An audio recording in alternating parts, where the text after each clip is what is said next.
뭐 하나님의 섭리에 대한 교리, 보통 이제 섭리 이런 영역과 함께 우리가 예정론도 다루고 뭐 하나님 작정 이런 거 다루거든요. 조지신학에서. 네, 여기서 참 뭐 다 좋지만 이 섭리에 대한 것도 참 은혜가 됩니다. 우리가 16장, 17장, 18장. 네, 여기 이제 시간상 짧게만 보겠습니다. 예. 특별히 거기 각주 440페이지에 503에 보시면 하나님의 섭리에 대한 그런 칼빈의 글들 이런 거 제가 좀 소개했으니까 여러분들 참조하시고요. 특별히 441페이지에 섭리는 뭔가 하면 하나님은 창조만 하시고 그냥 두시는 게 아니라 창조한 것을 보존도 하시고 또 통치도 하시고 운행도 하시고 또 이루기도 하시고 그럼 합력이라고도 할 수 있고요. 그런 것도 하시고 그러니까 그냥 아까 히브리서 1장 3절 이야기했지만 붙드신다 이런 개념도. 왜 이런 거가 나오면 하나님은 창조만 하고 이제는 피조물이 알아서 움직인다 이런 사고가 있단 말이에요. 이게 이제 에피쿠르스 학파거든요. 유물론, 데모크리스토스 유물론. 에피쿠르스 학파 쾌락주의는 그냥 쾌락이라는 게 아니라 생긴 대로 살면 된다는 거예요. 기계적으로 그냥 생리적으로 살면 된다는 거예요. 그러니까 원자론, 데모크리스토스의 원자론하고 통한단 말이에요. 에피큐르스 학파가. 그러니까 하나님은 창조하신 것은 좋은데 이제는 쉬고 계신다 이거예요. 이걸 이제 데우스 오티우스라 그래요. 쉬고 계시는 하나님. 영어는 아이들 가시라 그러거든요.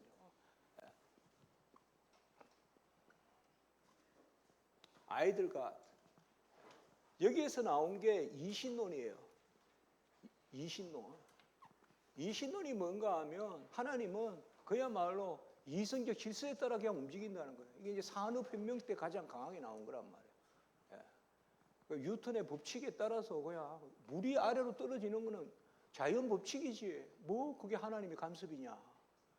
뭐 비가 내리는 것은 그냥 수증기가 해서 때가 되면 과학적으로 내리는 거지. 그게 무슨 하나님의 이제 이렇게 가는 게 이신론이에요.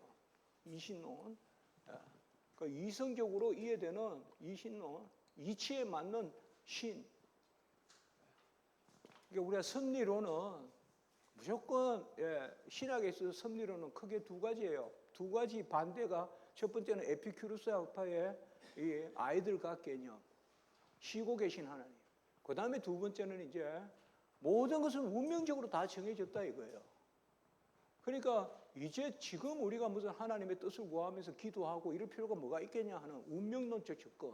이게 이제 스토아의 시점이에요. 그러니까 에피큐르스 학파적인 이신론적 접근과 그다음에 스토아 학파적인 운명론적 접근. 이것이 다 아니다고 말하면서 전개되는 거. 이게 섭리론이에요. 칼빈도 여기에서 그렇게 섭리론을 전개하고 있고 대체로 조지신학서에 보면 다 그렇게 전개되어 있어요. 그래서 441페이지 마지막에 보면 믿음은 하나님이 만물의 창조주라는 가르침이 받게 되면 우주적 운동으로 천체와 각 부분을 운행하신다. 참새 한 마리 이르기까지 지키시고 기르시고 돌보신다. 영원한 통치자며 보존자라는 결론에 이르게 된다. 제가 월출산에 간 적이 있습니다. 옛날에 제 제자가 있어서 월출산에. 그때 저 영보마을이라는 데 가서 그 정자에서 누워 있기도 하고요. 영보마을이 있더라고요. 혹시 아십니까? 영보마을. 저 그 마을이 좋더라고요. 그게 아늑하고. 거기 정자가 하나 있어요. 영보마을이라고. 근데 그때 월출산 갔을 때 처음 월출산 이쪽에서 저쪽까지 이렇게 갔는데요. 그래서 저쪽에 질 있는 쪽에서 내려와가지고 택시 타고 이렇게 가고 이랬는데 거기 산에 어느 구석에 보고 새가 한 마리 죽어 있더라고요. 꼭 박쥐한 것 같이 죽어 있어요. 마치 박쥐한 것 같이 새가 이렇게 죽어 있어요. 아주 그냥 월출산에 올라가면 바위 많고 한데 꼭대기 그 조금 아래에 이렇게 산능수 넘어가는 그 어느 시점에 그때 제가 그 생각했어요. 새 한 마리도 하나님이 이렇게 구석에 죽게 하시는구나.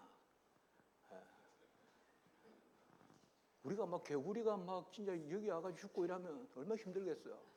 우리 구석에서 죽잖아요.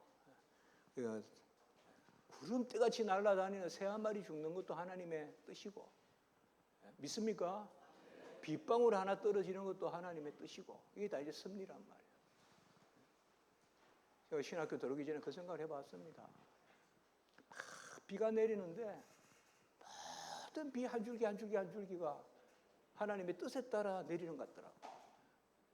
하나님이 다 모든 것을. 그러니까 우리는 댐이 무너지면 하나님의 섭리다라는 말을 하는데 비 한 방울은 섭리라고 생각 안 하거든요. 그런데 비 한 방울이 모여야 댐이 무너질 거 아니에요.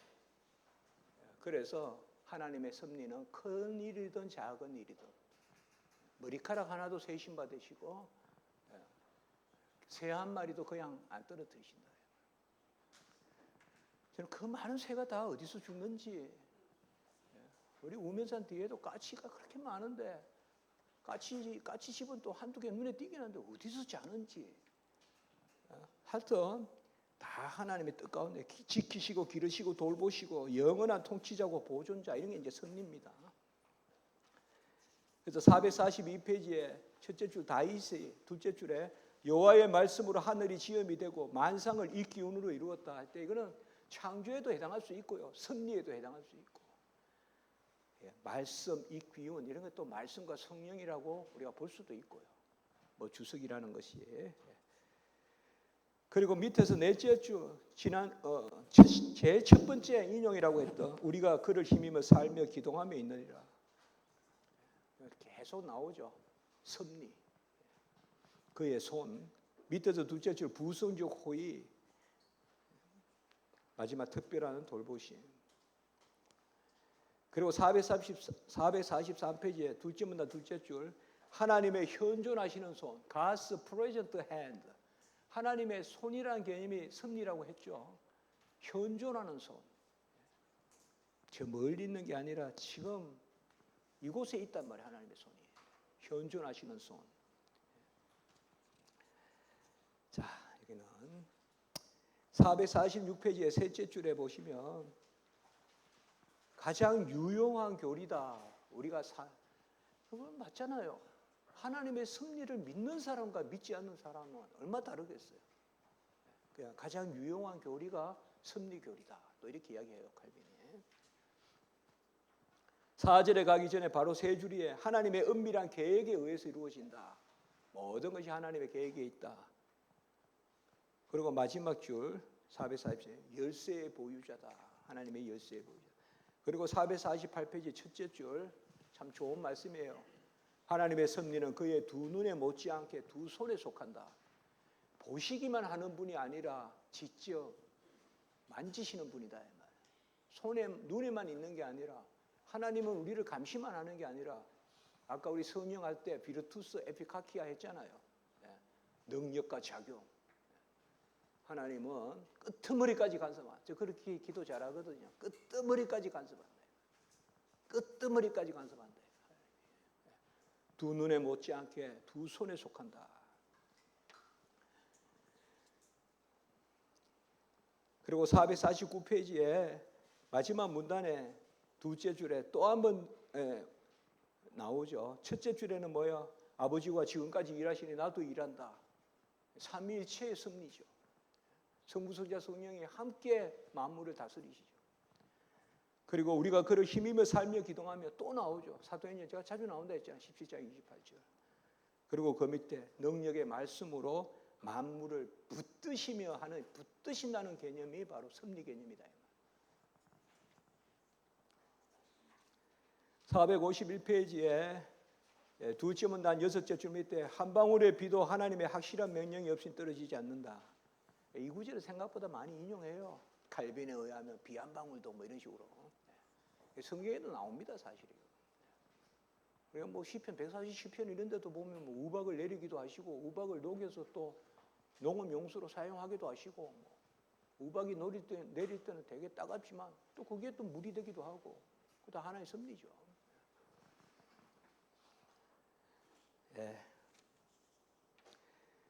만물을 이렇게 부살피는데 하물며 인간이 말론 하물며 사람을 그냥 두시겠냐. 452페이지 첫째 줄 세계가 특별히 인류를 위해 지음받은 것을 우리가 알기 때문에, 창조의 목적은 인간 창조거든요. 그래서 마지막에 지은 거거든요. 그래서 사람의 걸음을 주장함이 하나님께 있다. 사람의 걸음은 여호와로 말미암은 것이다. 쭉 있습니다. 뭐 제비를 뽑는 것은 뭐 이런 거니까 이건 보지 않겠습니다. 여러분들이 보시고요.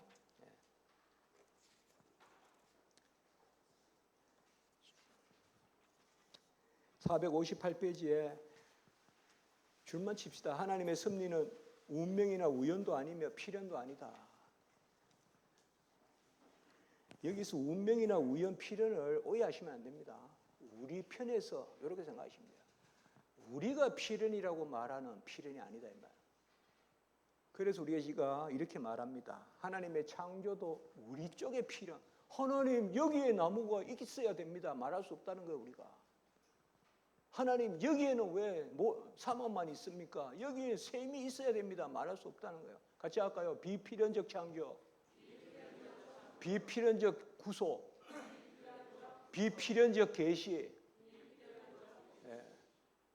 우리 인간 편의 필연성을 가지고 하나님의 필연성을 말하지 마라 이 말이에요. 하나님의 필연성은 은밀하다 이 말이에요. 우리가 알 수 없다 이 말이에요. 근데 우리는 그러니까 너무 어린아이같이 기도하면 안 된다고. 너무 어린아이같이 맨날 떼쓰듯이 기도하면 안 된다. 하나님의 필연성은 하나님께 맡기고. 그래 이렇게 이야기입니다. 460페이지에 보시면 그 두 단어 한 10줄이에 하나님의 은밀한 격동 이런 건 좀 성령의 역사거든요. 그리고 그 밑에 둘째 줄 하나님의 손에 은밀한 운행, 비밀스러운 운행.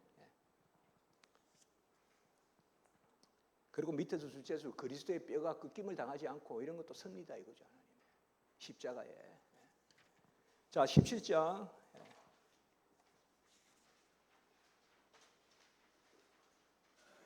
465페이지 첫째 줄 하나님의 부선적 호의와 자애나 심판의 엄정함이 섭리의 전체 역정에 빛나고 있음에도 불구하고 사건의 원인은 감춰져 있다. 그러니까 이것을 우리가 이중적 의라고 합니다. 더블 라이처스네스. 그래서 드러난 의와 감추어진 의. 우리가 이중적이란 말 조심해서 써야 됩니다. 이중적 칭의 그러면 안 됩니다. 그거는 틀립니다. 이중적 은혜, 칭의도 성화도 은혜다. 그때는 오케이. 그 다음에 이중적 의도 오케이입니다. 드러난 의와 감추진 의. 이중적 의에 대한 가장 중요한 본문이 욥기예요. 욥기.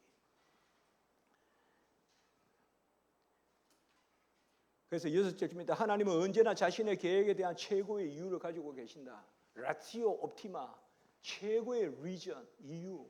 그거는 하나님이 가지고 계시다 이 말이에요. 우리 편에서 너무 하박국같이 매번 불평만 하면 안 돼요.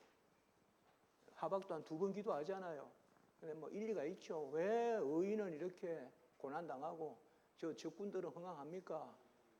그런데 이제 금방 깨달았잖아요. 그래서 애양간에 우리의 양과 소가 없고 소출이 밭에 소풀이 없어서 난 여호와로 말미암아 기뻐하리라. 딱 결론에 이르잖아요.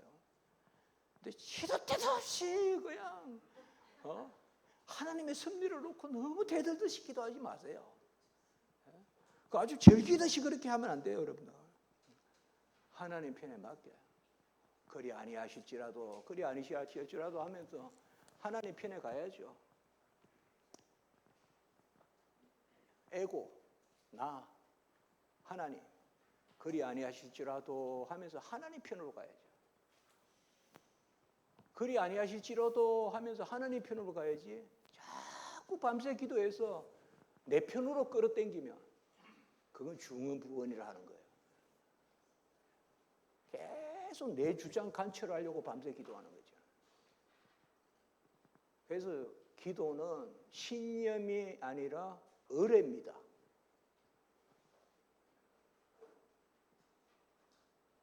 제가 기도는 전부 기도를 정의하라 그러면 부르짖음이고 간절함. 그래서 잘하는 기도는 없어요. 간절한 기도만 있지. 그 다음에 기도는 신념이 아니라 의뢰예요. 의뢰. 맡기는 거예요. 그리고 기도는 대화인데 듣는 대화예요.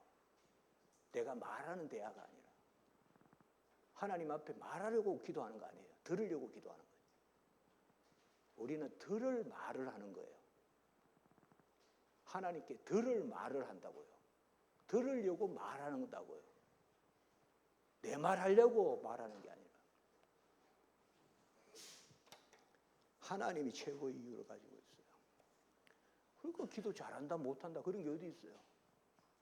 아프면 아 소리 못 내는 사람이 어디 있어요. 기도 못하는 사람이 어디 있어요. 다 기도 잘하지.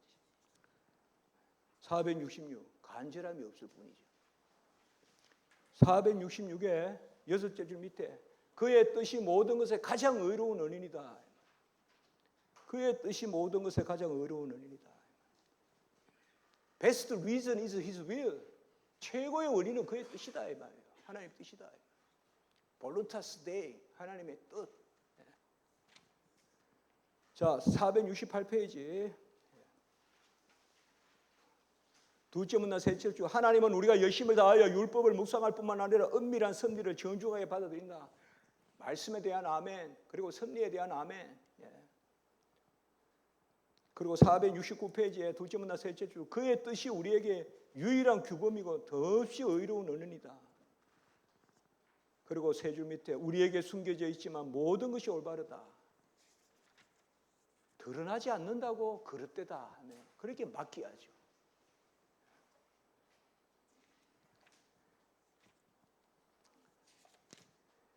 뭐 여기는 특별한 어떤 교리가 있는 게 아니지만 사실 깊은 교리가 있는 거죠. 섭리에.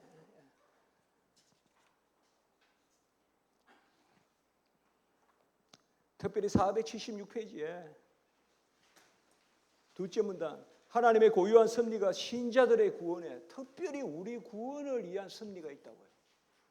성도들의 구원을 위한. 우리가 좀 믿음이 어떨 때 믿음을 좀 강화해주고 또 이렇게 실족하면 또 내 죄가 복되도다 뭐 그런 개념도 또 있을 수 있고요. 막 그렇게 우리를 그때 하나님이 끌어가신다. 그리고 이 섭리는 477번의 셋째 줄 477에 교회를 위한 섭리가 있다. 저도 교회를 개척했지만 교회를 향한 특별한 섭리가 있어요. 분명히 있습니다. 특별히 주의 종이 교회를 위해서 기도하면 하나님의 특별한 들으심이 있는 것 같아요. 교회를 위한 섭리가 있습니다.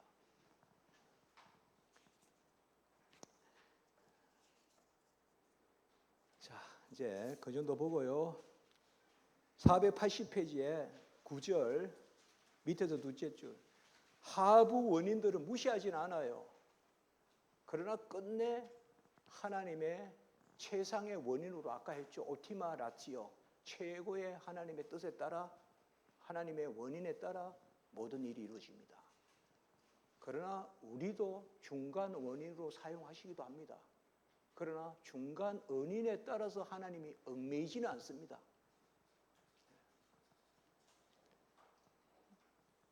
481페이지에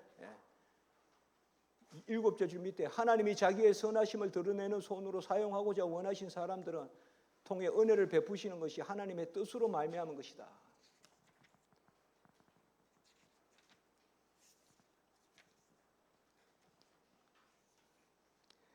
486페이지예요. 밑에서 셋째 줄. 섭리에 대한 무지가 모든 비참함의 극이며 섭리에 대한 지식이 최고의 복이다. 그러니까 우리가 하나님의 섭리예요. 하나님이 살아계셔서 다 주장하시고 하나님이 보존하시고 통치하시고 운행하시고 이런 것에 대한 아멘이 없으면 그게 가장 비참함이라는 거예요.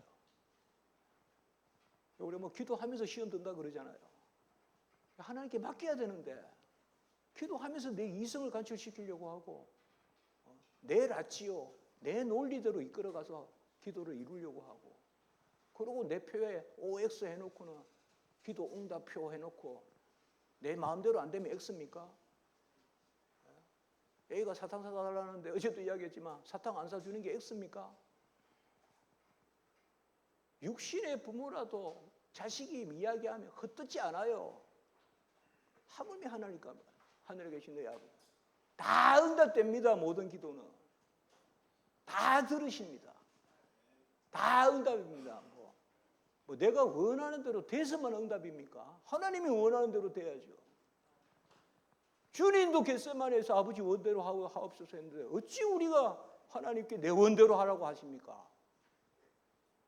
내 원대로 되는 게 어찌 응답입니까? 하나님의 원대로 되는 게 응답이지. 어찌 응답 없는 기도가 있습니까? 모든 기도는 다 응답이 있죠. 안 들으시는 응답이죠. 그건 내 뜻대로 안 들으시는 거죠. 하나님은 들으신 거죠. 그 이야기입니다. 지금 특별히 488페이지에 하나님의 뜻에는 두 가지가 있느냐. 그래서 후회하심이라는 단어가 나오잖아요. 사울을 세운 거 후회한다. 488페이지에요. 한 10줄 밑에 하나님이 사울을 왕으로 삼으신 것을 후회하신다. 그런데 바로 그 밑에 15장 29절에 보면 이스라엘의 지존자는 거짓이나 변개함이 없으시니 변개하지 않는다. 후회하신다는데 변개함이 없다. 이것도 무슨 말입니까? 후회라는 것은 이전과 이후가 다른 것이 후회지 않습니까? 저렇게 생각했는데 아니구나. 후회한다는데. 그런데 하나님은 사울을 세운 거 후회하신다 해놓고는 하나님의 뜻은 변개함이 없다 이렇게 한단 말이에요. 이럴 때 이제 다시 우리가 쓰는 것이 바로 맞추어 주심이란 개념이에요. 하나님의 간절하심을 드러내는 성경적 계시란 말이에요. 이만큼 싫어하신다는 것을 드러내는 거예요. 하나님의 뜻은 하나입니다. 그 세 줄 밑에 같이 합니다. 하나님의 일관성. 하나님의 일관성입니다. 뭐 이게 답입니다. 그래서 489페이지의 셋째 줄 우리가 담을 수 있는 수준에 맞추게끔 낮추어 주신다. 이게 답이란 말이에요.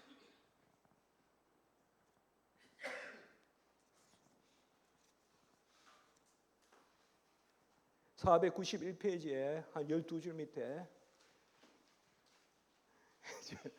대충 12줄이면 대충 찾아오셔야 됩니다.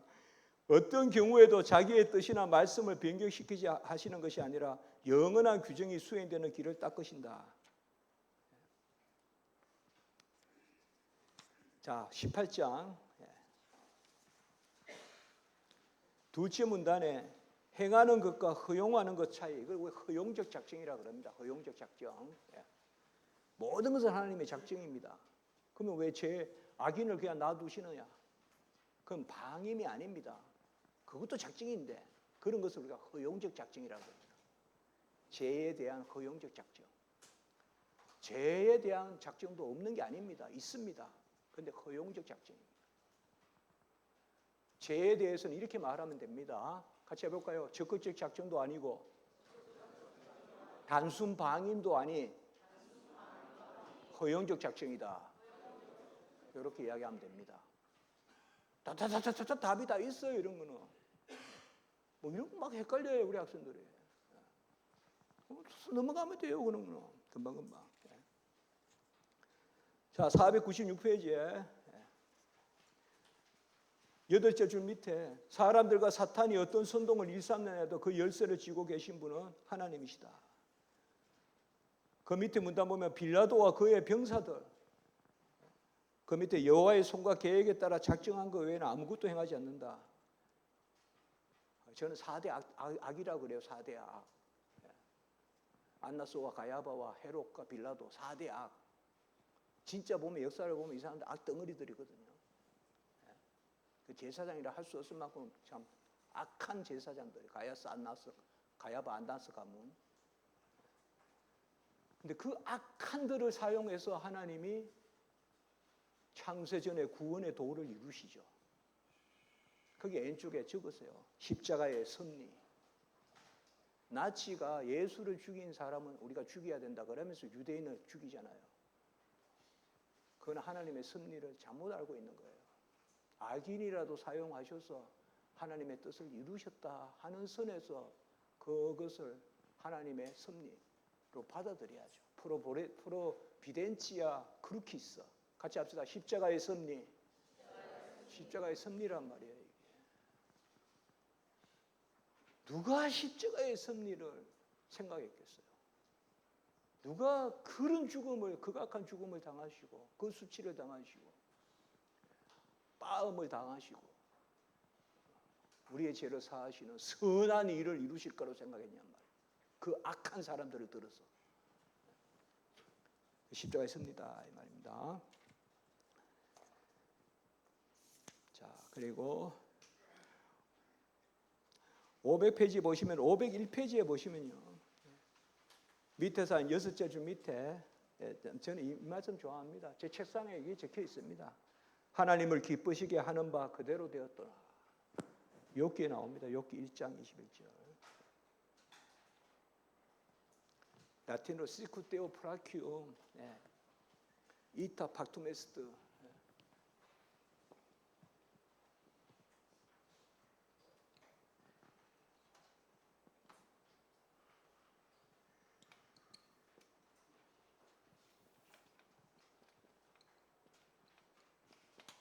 하나님을 기쁘시게 한 바, 시쿠스 뭐뭐 하듯이 이런 거거든요. 이타 그렇게 되었다. 그러니까 하나님을 기쁘시게 한 바 그대로 되었노라. 그러니까 하나님이 기뻐하시면 그대로 된다. 하나님을 기쁘시게 한 바 그대로 되었노라. 하나님을 기쁘시게 하는 바 그대로 되었노라. 503페이지예요. 밑에서 셋째 줄. 놀랍고 형언할 수 없는 방법이라. 하나님의 뜻이 없이는 어떤 일도, 하나님의 뜻에 어긋나는 일이 일어나는 것도 하나님의 뜻이에요. 심지어 그의 뜻에 어긋나는 일도 일어나지 않는다. 그러니까 모든 것이 하나님의 뜻 가운데 있다 이 말입니다. 만약 허용하지 않는다면 어떤 일도 일어나지 않는다.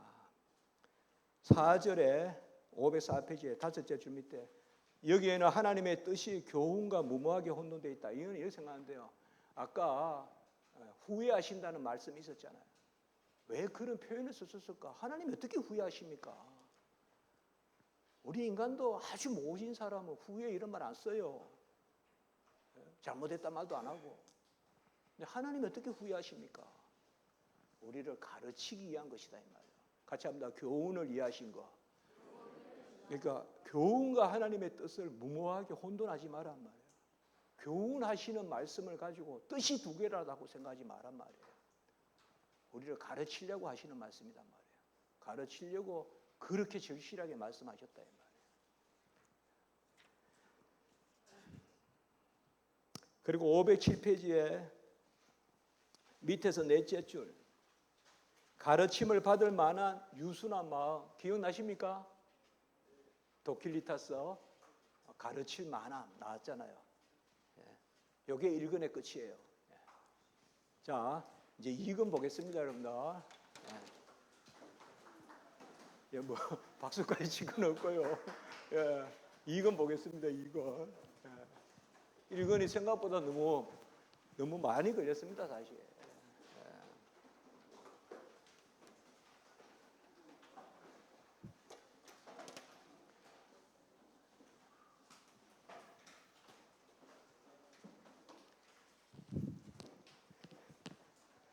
자, 2근 1장에서 5장은 인간의 타락입니다. 근데 1근 15장에서는 인간의 창조에 대해서 봤습니다, 우리가. 자, 2근은 이제 전체 책 제목이 뭡니까, 칼빈이? 2근에 제일 처음에 끊게 된대. 제2근. 한번 읽어볼까요? 처음에는 시작. 처음에는 율법 아래에서 조상들에게, 이후로는 복음 안에서 우리에게 드러난 그리스도 안에서 구속주 하나님을 아는 지시. 어쨌든 구속주 하나님. 데우스 레덴토르, 구속주 하나님을 아는 지시, 이렇게 말하고 있습니다. 레덴토르, 구속주 하나님을 아는. 1근은 창조주 하나님이었잖아요. 크레아토르. 그 이제 구속주 하나님인데 이 2근에서는 먼저 전반부에 인간의 타락을 다루고, 그리고 2근 6장부터 17장까지는 기독론, 그리스도에 대해서 다룹니다. 그런데 2근 7장, 8장, 율법, 9장, 복음, 10장, 11장, 구약과 신약의 이치와 차이, 그거 이야기했죠. 그리스도 안에 신구약과 복음과 율법을 다루더라. 그게 언약 신학적 개념이다. 그리고 2근 12장에서 14장, 그리스도가 누구신가 인격, 15장, 16장, 삼중직과 비하와 성계, 17장, 속죄론, 그게 2근이다. 자, 이거 보겠습니다. 2근의 1장 네, 이 부분도 좀 앞부분은 빨리 볼게요. 25페이지에 보시면 셋째 줄에 만약 우리가 순전하게 머물러 있었더라면, 이거는 뭐 전제가 안 되겠지만은 이게 시 인테그레 스티시라고 그래요, 라틴어로. 만약 인간이 순전했더라면, 순전함 이 말은 뭐야? 처음 지은 그대로 순전했더라면 뭐 타락도 없죠. 타락이 없으면 예수님이 오실 일도 없죠. 그 이야기예요. 자, 그리고 그 밑에 세 줄 밑에 인간의 아담의 타락 이후에 우리의 비참한 조건. 각주 4번은 한번 동그라미 쳐보시기 바랍니다. 각주 4번에 탁월함, 고상함, 최초의 존귀함, 이거는 원 하나님의 형상이고, 우매함, 치욕, 불명예, 비참한 상태, 이거는 타락한 하나님의 형상인 인간의 모습이죠. 하나님의 형상이 인간을 칭한다고 보고, 그러니까 원 하나님의 형상, 타락한 하나님의 형상, 회복된 하나님의 형상, 이 세 가지가 우리 자신을 아는 지식이에요. 그래서 1권 1장 1절에 모든 지혜, 거의 모든 지혜는 두 가지 지식으로 이루어졌는데 하나님을 아는 지식과 우리 자신을 아는 지식이라 했잖아요. 인간을 아는 지식이라고도 이렇게 쓸 수는 있지만 그냥 칼빈이 말한 대로 쓰는 게 더 전문가가 하는 말이에요. 그러니까 우리는 하나님을 아는 지식과 우리 자신을 아는 지식 이렇게 하세요. 하나님을 아는 지식과 우리 자신을 아는 지식. 우리 자신을 아는 지식, 하나님을 아는 지식은 두 가지였죠. 창조주 하나님, 구속주 하나님. 우리 자신을 아는 지식은 세 가지죠. 원 하나님의 형상, 타락한 하나님의 형상, 회복된 하나님의 형상. 회복된 하나님의 형상, 구원받은 우리의 모습. 원 하나님의 형상은 타락적 인류의 모습, 창조된. 그 다음에 지금 여기서 다루는 것은 타락한 하나님의 형상은 타락 이후의 인간의 모습. 26페이지에 보시면 밑에서 한 8째 줄에 맹목적인 자기의 blind love of self, 칼빈이 좀 자주 쓰는 표현이에요. 인간은 맹목적으로 자기에 빠져 있는데 맹목적 자기에는 자기를 해치는 겁니다, 사실. 우리는 하나님 안에서 하나님을 의지하고 그래야 되는데 맹목적 자기에는 필히 교만에 이르고 그리고 헛됨에 이르고 그렇게 되거든요. 그래서 27페이지 둘째 문단 인간의 교만, 그 줄치면 되겠어요.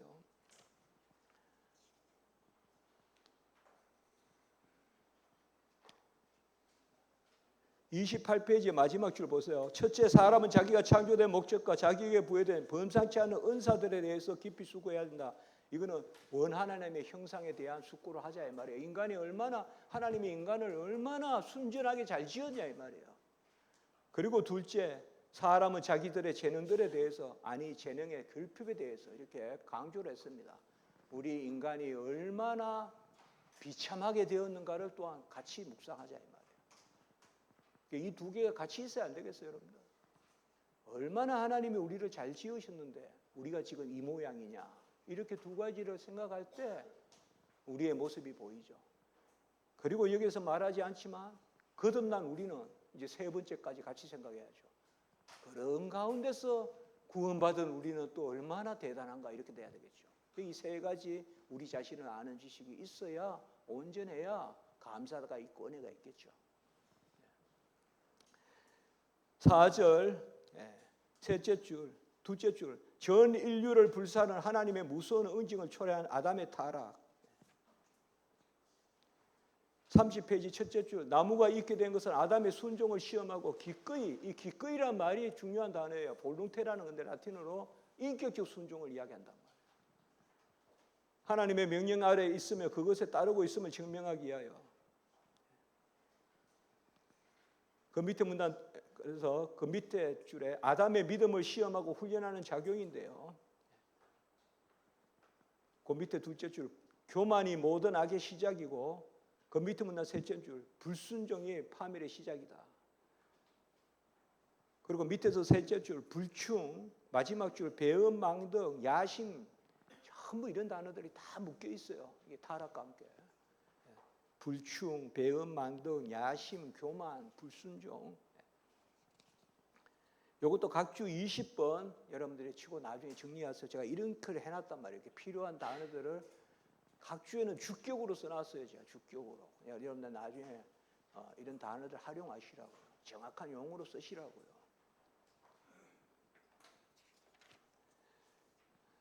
(24페이지) 5절 생내적 언제. 여기는 일단 여러분들 각주 31페이지에 각주 23회 동그라미 치세요. 23회.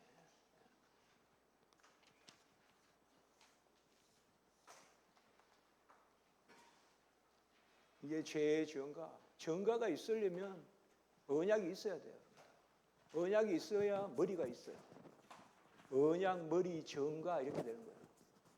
언약이 있으면 머리가 있고 머리가 있으면 정가가 있고. 첫 언약의 머리가 아담. 그러면 아담이 죄를 지었으니까 죄의 정가. 그래서 모든 인류가 죄 가운데 있고. 둘째 아담 혹은 마지막 아담은 예수님. 예수님은 모든 의를 이루셨죠. 그러니까 의의 정가. 우리는 죄의 정가, 의의 정가 모두 다 직접적 정가설이에요. 우리 개혁신학. 간접 정가설 하면 안 됩니다. 조나단 에드워드가 좀 간접 정가설이 있어요. 직접 정가설이에요. 우리는. 그래서 거기에 이제 여러분들 좀 읽어보시고 제가 쭉 설명했으니까 좀 빨리 가겠습니다. 여기요. 그게 첫째 줄 보시면 아담에게 자기를 지으신 분에게 결핍되어 묶인 채로 머무는 것이 영적 성행이었다면 그로부터의 소외가 영혼의 멸망에 있다. 사실 이건 영적 죽음을 이야기하는데요. 영적 죽음은 하나님을 떠나는 거예요. 소외. 그러니까 나무 뒤로 숨는 건 벌써 죽은 거예요. 영적으로. 마지막 줄 아담의 죄가 때문에 후손에게 퍼지게 되었다. 이 정가죠 이게. 원죄죠.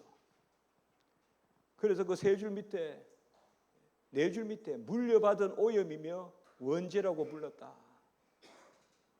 원죄 개념 나온 페카툼 오리지날레 원죄. 모든 인류에게 원죄가 있죠. 언약적 정가가 있기 때문에 그렇죠. 한 사람의 죄로 모든 사람이 죄 가운데. 로마서 5장 12절부터 시작되죠. 21절까지. 그 밑에 보시면 한 사람의 죄가로 모든 사람에게 죄책이. 자, 그래서 여기 우리가 정리를 해보면요. 원죄는 우리가 두 가지로 정의하지 않습니까? 타고난 죄라고도 하고 달리 표현하면 정가된 죄 이렇게 하면 돼요. 원죄는 두 가지가 다 정가되는 거예요. 죄책과 오염. 죄책은 죄의 값인 사망의 형벌이에요. 죄책은 형벌이고 형벌은 사망이죠. 죄의 싹은 사망이니까. 오염은 또 두 가지가 있어요. 전적 무능, 전적 부패. 이 원죄가 우리에게 전가돼요. 이걸 우리가 직접 전가설이라고 그래요. 직접 전가설.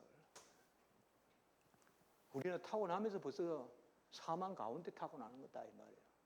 간접 전가설은 오염만 물려받았다고 생각하는 거예요. 그래서 전적 무능, 전적 부패에서 오염을 물려받았기 때문에 필히 죄를 짓는데 그 내 죄로 내가 죽는다는 거예요. 그게 간접 전가설이에요. 우리는 타고날 때부터 벌써 사망의 형벌을 가지고 타고난다. 이게 직접 전가설이에요. 간접 전가설은 프랑스 소물 학파, 소미르 학파라고도 하는데, 그러니까 여기서 뭐 칼빈 정확하게 이야기하잖아요. 물려받은 오염, 죄과 그 다음에 죄책 이런 개념들이 나온단 말이에요. 이 원죄에 대해서 거부한 사람이 누굽니까? 원죄에 대해서 아멘한 사람이 어거스틴이고 거부한 사람은 펠라기우스죠. 펠라기우스는 유명한 말을 해요. 마지막 줄에 죄는 번식이 아니라 모방을 통해서, 이 말은 타고난 것이 아니라 본받아서 짓는다 이거예요. 인간은 모두 죄를 짓는데 타고난 죄가 아니라 본받아서 이어받아서 죄를 짓는다. 유명한 이야기입니다. 펠라기우스의. 어거스틴은 34페이지 첫째 줄, 아우구스티누스는 예례적인 악에 부패된 것이 아니라 어머니 몸으로부터 물려받은 생내적. 우리 선배님들이 생내적 죄, 원죄 이렇게 말을 했죠. 생내적이란 말이 타고나는 뜻이니까요. 그 다음에 6절 35페이지 둘째 줄. 아담은 단지 우리의 선조일 뿐만 아니라 인생의 뿌리로서 그의 오염으로 말미암아 인류가 사악하게 되었다. 그리스도와 아담을 비교하면서 이건 분명히 머리 개념이죠. 언약에는 머리가 있고 머리에는 전가가 있고, 언약의 열매라고 해요. 보통 언약의 열매는 영생이고, 영생은 하나님의 자녀됨이에요. 그저 안 죽는 게 아니라. 그러니까 언약은 하나님과 사람 사이에 맺는 거예요. 이걸 언약의 상호성이라 그래요. 우리가 뮤추얼리티. 하나님과 사람 사이에 맺는 거예요. 하나님은 사람에게 순종을 요구해요. 그러면 하나님은 순종하면 사람에게 뭘 약속하시느냐? 이때 열매란 말 쓴다고요. 영생이에요. 영생은 하나님의 자녀됨이에요. 그럼 구약에는 그게 주로 백성됨으로 나타나요. 그 예표예요. 신약에는 이제 자녀됨이 딱 등장한다고요. 그래서 너희는 이렇게 기도하라. 산상 보고 이제 자녀됨, 자녀의 영 이런 게 막 자녀 영원히 자녀됨이에요. 본래 인간은 피조물로서 영장권을 지녔지만 자녀됨을 지닌 건 아니에요. 그 자녀됨의 열매, 그게 언약이에요. 자녀 삼으려고 언약 맺으신 거예요. 그런데 아담이 타락함으로 모든 인류가 타락했어요. 그래서 전적 무너 저쪽 부패하고 죄 가운데 속해서 아무도 스스로 이제는 순종으로 영생 얻을지 아무도 없어요. 이제는. 그래서 이제는 믿음으로만 구원에 이르는 거예요. 그 믿음은 공로가 없어요. 그러나 없어서는 안 돼요. 그래서 그걸 도구인이라 그래요. 우리가. 도구인. 자, 봅니다. 35페이지에. 그래서 언약에는 머리가 있고 머리에는 전가가 있고. 같이 합니다. 대표의 원리. 그걸 대표의 원리라 그래요. 그래서 언약, 머리, 전가, 영생, 대표의 원리, 이 5가지는 금방 떠올라야 돼요. 우리 머릿속에. 언약, 머리, 전가, 영생, 대표의 원리. 전부 이 신학이에요. 우리 개혁신학은. 17세기 개혁신학, 칼빈도 그렇고요. 쭉 이거예요. 독일 간련론 신학은 이게 부족해요. 이 개념이, 언약 개념이 부족하다고요. 요새 언약이란 말을 쓰는데 의의 전가 개념이 상당히 약해요. 엔가에 뭐 좋은 건 다 언약이라 그래요. 언약에는 전가가 있고 대표가 있어요. 언약이에요. 자, 그 밑에 아담의 불순종, 그리스도와 죄인 되는 거. 이거 대표적으로 의의 전가에 대한 언약에 대한 본문이 로마서 5장 12절에서 21절이에요. 그 부분은 밑에서 보시면 되겠어요. 그래서 밑에서 둘째 줄만 주체복과의 35페이지. 아담 안에서 상실된 생명이 그리스도 안에서 회복된다. 이런 생명, 이 조회가 영생이란 말이에요. 영생이라면 자녀됨으로 빨리빨리 생각하셔야 돼요. 우리 학생들에게 그거 설명 안 하니까 지옥에서도 안 죽잖아요. 자꾸 그래 묻는단 말이에요. 그러니까 자녀됨. 자, 36페이지에 8째 줄 밑에 결과적으로 우리가 아담 안에서 죽었다는 말은 아담이 우리 죄를 지음으로 자기의 재난과 파멸을 초래하였을 뿐만 아니라 우리의 본성 역시 멸망의 늪과 이런 데서 뭘 읽어내야 될까요? 그 위에 우리가 아담 안에서 죽었다. 거기 왼쪽에 죄체. 그리고 그 밑에 우리의 본성 역시 멸망의 늪. 거기 왼쪽에 오염. 죄책과 오염이 다 증가된다 이 말이에요. 이 지적 증가설 이렇게 딱 가야 된단 말이에요. 지적 증가설이라면 어거스틴이 가장 또 강해요.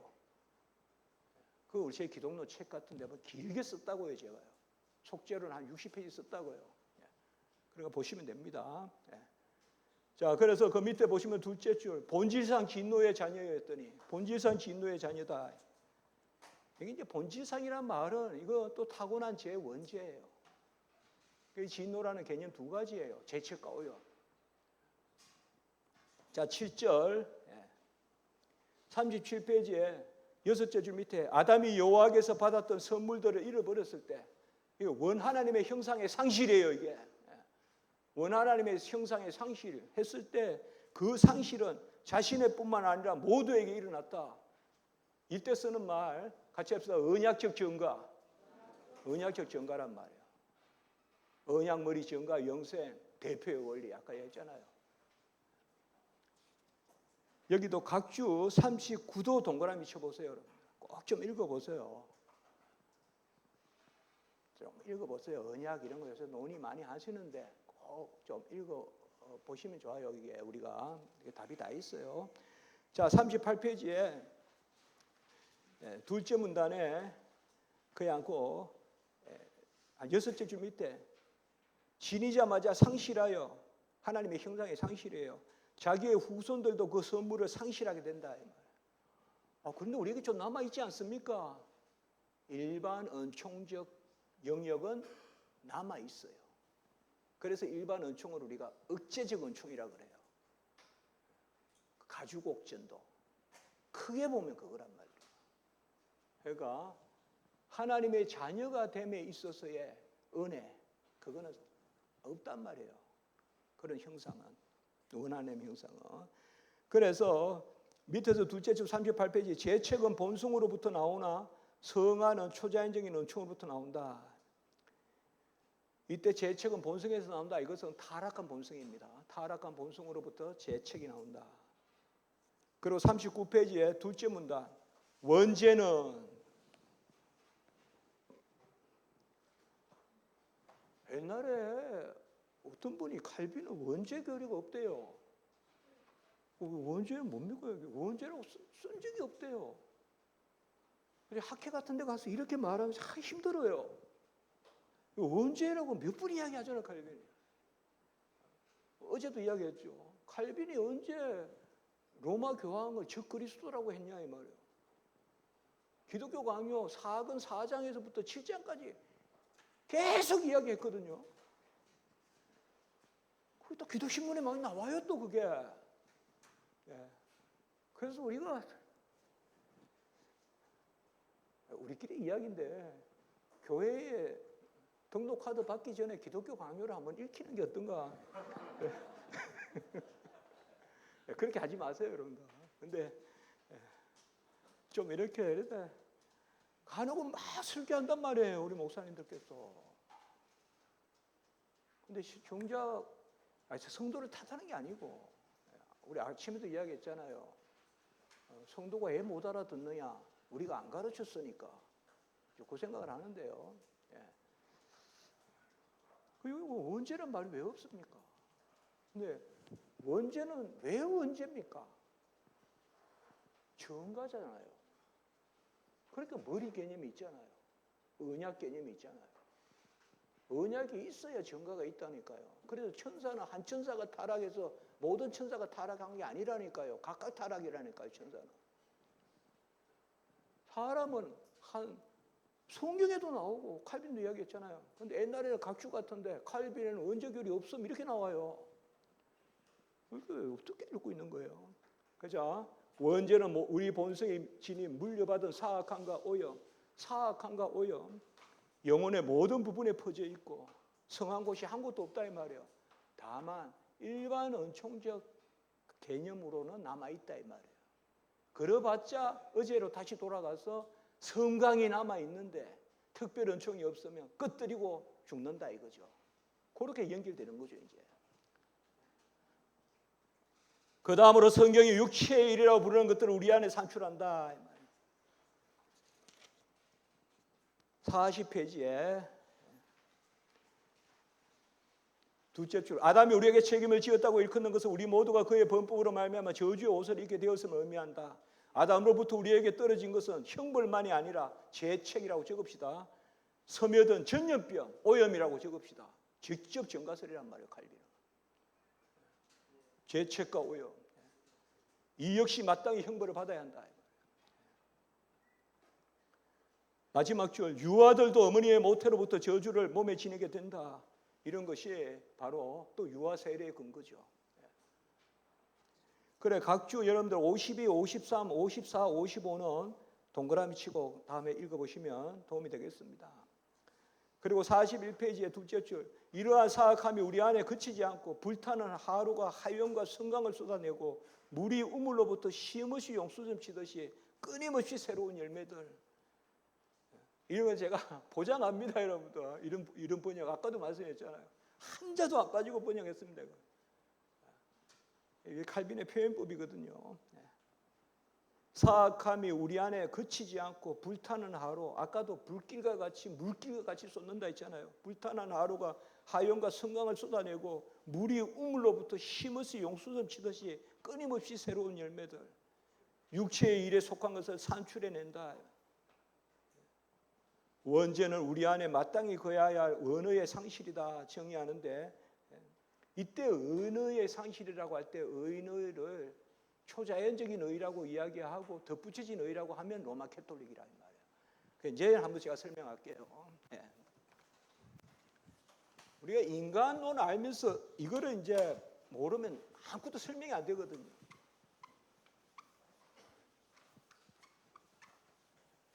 그러니까 하나님이 인간을 순전하게 지었잖아요. 순전성.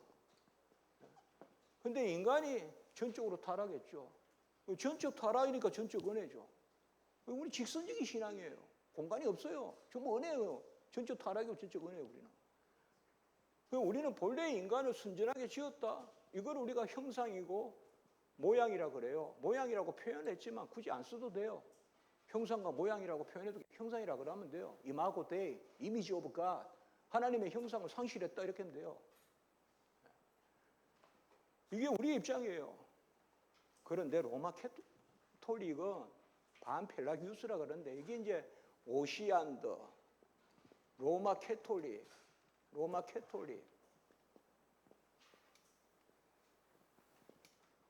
그 다음에 반펠라기우스주의예요. 반펠라기우스주의. 이때 반은 절반 반자예요. 절반 펠라기우스. 반대할 때 반자 아니에요. 이때 한자 꼭 써줘야 돼요, 여러분들.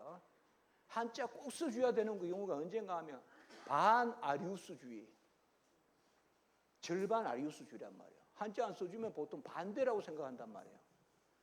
그럼 거꾸로 가요. 그때 반자 써줘야, 이것도 반자 써줘야 돼요. 반펠라기우스, 절반. 영어로 말하면 세미가 절반이라는 뜻이잖아요. 세미 펠라기안이죠. 세미, 헤미, 데미 전부 다 영어로 다 반이란 뜻이에요. 세미, 데미, 헤미 다 반이란 뜻이거든요. 반펠라기우스주의. 이거는 이제 어떻게 하는가 하면 형상과 모양을 나눈단 말이에요, 여기는. 그러니까 이걸 형상이라고도 하고 이걸 모양이라고도 하는데 이 사람 이걸 형상이라고 그러고 요까지가 모양이라고 그래요. 본래 하나님의 인간을 이 정도로 지으려고 했다는 거예요. 이 정도로 지으려고 했다 이거예요. 이 정도는 어느 정도냐? 지정의고. 그런데 여기에는 인간을 요 정도 지으려고 했는데 여기에 이제 사악한 교리가 하나 등장하는데 정욕도 있었다는 거예요. 여기에는. 이거를 콘큐피스키티에스라고 그래요. 로마 캐톨릭은 그 사욕 편증이라고 번역해요. 사욕 편증이라고. 로마 캐톨릭은 콘큐피스켄티아, 사욕 편증이라고 번역해요. 사사로운 욕심과 편향된 정욕. 로마 캐톨릭이 희한한 번역들을 많이 가지고 있거든요. 본래 이 정도로 인간을 지으려고 했다는 거예요, 하나님은. 그런데 아담만큼은 이걸 덧붙여 줬다는 거예요. 여기에 이제 우리가 말하면 뭐 예컨대 지식, 의, 거룩 이런 걸 덧붙여 줘서 아담이 이 정도 됐다는 거예요. 요쪽 사람들 이야기예요. 우리는 본래 하나님이 순전하게 모든 인류를 지으셨는데 이렇게 된단 말이에요. 여기는 이렇게 나누고 그리고 타락했을 때 이거를 상실하고 여기까지 타락했다 이 말이에요. 부분 타락이란 말이에요. 부분 타락. 그러니까 여기서 다시 치고 올라가면 된다 이 말이에요. 이렇게. 그런데 이게 남아 있으니까 자기가 올라가는 거죠. 그럼 요거는 뭐예요?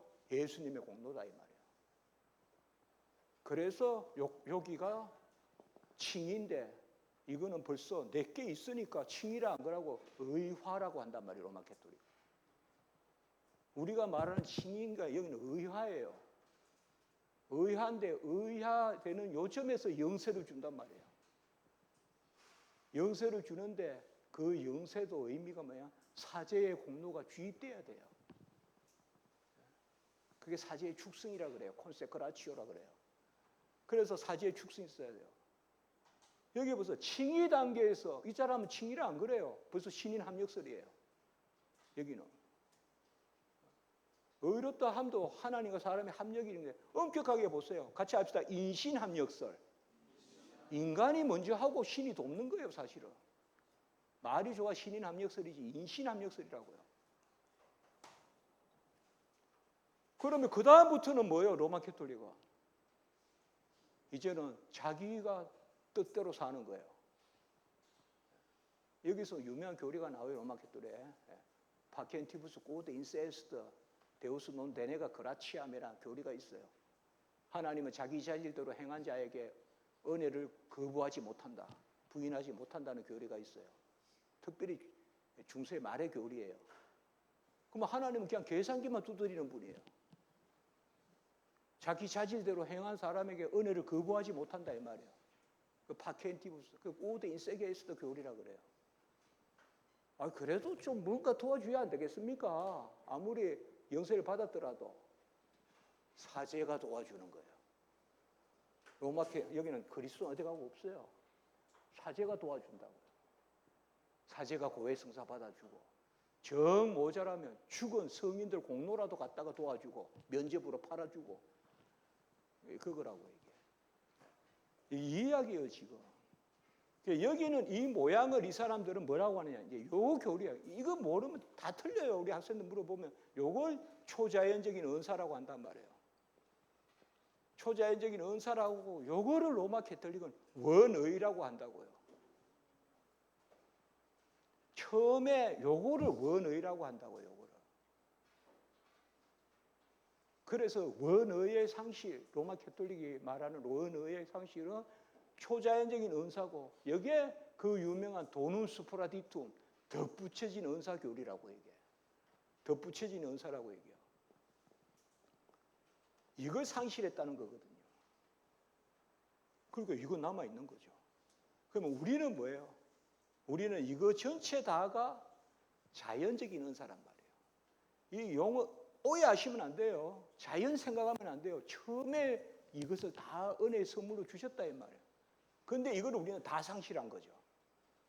그러니까 이거는 너무 신경 쓰지 마시고 우리는 이게 원의라고요. 우리도 원의 개념이 있어요, 여러분들. 우리는 원의가 전부 다가 원의라고요. 처음에 하나님 우리에게 다 주신 거란 말이에요. 이거 제대로 이해 안 하면 이쪽 부분의 영역은 다 틀려요. 오히려 거꾸로 가요, 전부 다. 로마 캐톨릭 이야기를 우리 이야기 같이 들린다고요. 왜 자연 이야기 막 이런 거 나오니까. 그러니까 제가 여기 이야기하는 거예요. 그러니까 이게 신인 합력설이란 말이에요. 그리고 여기에서 보세요. 낯선 김에 우리는 칭이든 성하든 예수님의 은혜라 그랬잖아요. 살아남도 살아감도 이중적 은혜론이잖아요. 여기는 뭐예요? 칭의와 성화가 단절되죠. 맞잖아요. 그래서 왜요? 칭의 때까지만 예수님의 의가 절반만, 그것도 절반이라고 딱 잘라 말하겠지만 일부 도와주잖아요. 성화 때부터는 자기 공로로 살잖아요. 그런 개념이잖아요. 선행 개념. 그렇잖아요. 그러니까 여기는 중요한 거예요. 칭의가 성화가 구별될 뿐만 아니라 분리돼요. 로마 캐톨릭은. 우리는 뭐예요? 칭의와 성화가 같이 합니다. 구별되나? 분리되지 않는다. 칭의가 성화의 시작이다. 그 개념이란 말이에요. 그러니까 결국 이 교리의 기원은 예수님의 의에 있죠. 예수님의 의가 생명의 의고 생활의 의고 살아남의 의고 살아감의 의고 칭의의 의고 성화의 의고 의의 전가가 법정적으로 일어나지만 그게 견인이죠. 끝까지 가죠. 이제 좀 봅니다. 그리고 이제 쑥 갈게요. 이제 빨리 예수님 만나야 되니까요. 항상 저는 이 인간론, 인재론 할 때 되면 깊은 터널에 들어가 있는 것 같아요. 인간에게 가능성이 없잖아요. 그러니까 이건 6장에 빨리 가야 돼요. 이건 6장이 뭐라 그랬어요? 중보자의 필연성. 중보자가 오셔야 되잖아요. 중보자의 필연성은, 자, 제가 여러분 퀴즈 낼게요. 중보자의 필연성 한자로. 죄. 두 자로. 타락. 여기는 잘 보세요. 중보자가 예수님이 타락이 없어도 성육신 하셔야 된다 그래요. 여기는 오시안들은. 그래서 이단된 거예요. 왜 그럴까요? 본래 인간을 어저중간하게 보시기 때문에 인간의 고을로서 목적지로서 예수님이 오셔야 된다는 거예요.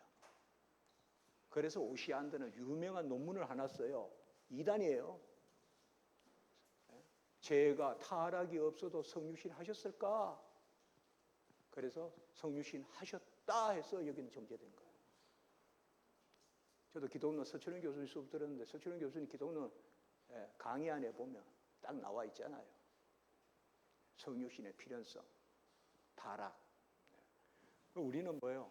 타락하셨기 때문에 죄값을 치르러 육신이 오신 거죠. 성육신이 없으면, 타락이 없으면, 죄가 없으면 성육신 없죠. 여기는 다 이거 뭐예요? 슈라이마의 신학가 아니에요? 이거? 예수님은 나의 죄값을 치른 게 아니라 모범으로 왔다, 원형으로 왔다. 이게 다 경건주의 아니에요? 예수님은 값을 치르는 게 아니라 우리의 구원은 본받는 데 있다. 윤리주의 아니에요, 다. 이게 다 여기서 나온다고, 이런 데서. 자기가 올라가고 하나님은 돕고 그냥. 그게 다 신앙으로 다 통해요, 다 모든 게. 자, 이제 넘어갑니다. 제가 자꾸 넘어갑니다 이러면 안 해도 되는데 제가 급해서 자꾸 합니다. 43페이지에 이게 이제 자주 인용되는 겁니다. 셋째 문단의 둘째 줄. 사람 전체가 마치 홍수를 만난 듯이 머리부터 발끝까지 압도되어 죄를 면한 부분은 하나도 없고 사람으로부터 기인하는 것은 모두 죄로 돌려야 된다. 이게 전적 타락 교리예요. 칼빈의 자주 인용되는 전적 타락 교리. 머리에서 발끝까지 하나도 성한 데가 없다. 제가 이번 주 주일 설교에 막 제물로 씻는다 그런 거 주님께서 성전 가가지고 청결하게 하신. 제가 지금 마태복음, 마가복음, 누가복음, 요한복음, 사복음서 강의하고 있거든요. 이번 주가 150몇 번째인가 설교인데 그게 이제 성전 정결하는 그 사건이에요. 그때 제가 이번에는 좀 에레미야, 이사야, 에스겔 이런 걸 많이 인용하면서 설교했어요. 스가라스 이런 거요. 여기에 보면 둘째 줄 44페이지에 우리의 파면은 하나님으로부터가 아니라 우리 육체의 죄가로부터 한다. 하나님께 돌리면 안 됩니다. 죄는 우리 탓이지 하나님 탓이 아닙니다. 죄는 우리 탓이지 하나님 탓이 아닙니다. 본래 하나님이 여전도 어저중간하게 지었으니까 하나님이 이런 어떤 정욕이에요. 이게 정욕, 사욕편정이라고 말하는 게 로마 캐톨릭은 정욕을 사욕편정이라 그래요. 이거 영어로 있어요. concupiscence. 이 단어는 꼭 기억해야 돼요. 신학하는 사람들은. concupiscence라 그래요. 이건 말도 안 되는 거예요. 처음 인간에게부터 죄를 지을 정욕이 있었다는 거예요. 그러면 하나님이 정욕을 주셨다는 거 아니에요. 인간에게.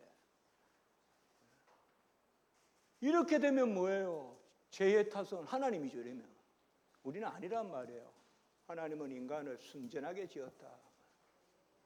같이 합니다. 하나님은 사람을 정직하게 지었으나 사람들이 깨를 낸 것이다. 전도서에 나오잖아요. 자, 11절. 사람이 부패한 것은 다 교리는 통해요. 그래서 제가 학생들한테 뭐든지 물으라 그래요. 그런데 답을 할 수 없는 거 없어요. 답을 할 수 없는 건 물으니까 답을 할 수 없는 거죠. 그러니까 기본 교리에 아멘 하면 돼요. 우리는 다 있어요. 이것만 해도 넓어요. 쓸데없는 그런 거 관심 갖지 마세요. 크게. 사람이 부패한 것은 본성적 사악함에 기인하나 사악함은 본성으로부터 흘러나지 않았다. 이렇게 한번 이야기해 볼까요? 죄는 본성으로부터가 아니라 본성의 타락으로부터 말미암은 것이다. 이 말이에요. 하나님이 지으신 그게 잘못된 게 아니라 인간의 타락이 잘못됐다. 이 말이에요. 그 밑에 표현이 둘째 문단 넷째 줄. 진정 하나님이 저기를 가지신 것은 자기 작품 자체가 아니라 자기 작품의 부패였다. 우리도 세상에서 인간을 미워하는 것이 아니라 인간의 죄를 미워한다 그런 게 있잖아요. 그런 개념입니다. 자, 제2장에서 이제 자유의지가 지금 등장하기 시작하는데요. 예. 언제든지 자유의지 개념은 중요할 때 논쟁이 돼요. 우리가 알다시피 자유의지 논쟁, 가장 유명한 논쟁이 바로 어거스틴과 펠라기우스 논쟁이잖아요. 어거스틴과 펠라기우스의 3대 논쟁이 있잖아요. 마니교 논쟁, 자유의지 논쟁, 도나투스 논쟁. 언제든 초대교회에서 중세로 넘어갈 때 그 시점에 자유의지 논쟁이 있었고, 그 다음에 종교개혁 때 자유의지 논쟁이 또 있어요. 루터와 에커, 그리고 칼빈과 피규스. 자유의지 논쟁을 해요. 피규스는 하란의 추기경이에요. 피규스. 자유의지 논쟁도 피규스하고 애주론 논쟁도 피규스도 하고 그랬어요. 왜 자유의지가 이렇게 중요한가? 자유의지가 산실됐다는 거예요, 우리는. 산실됐다는 거예요. 벌써 답이 나와 있어요.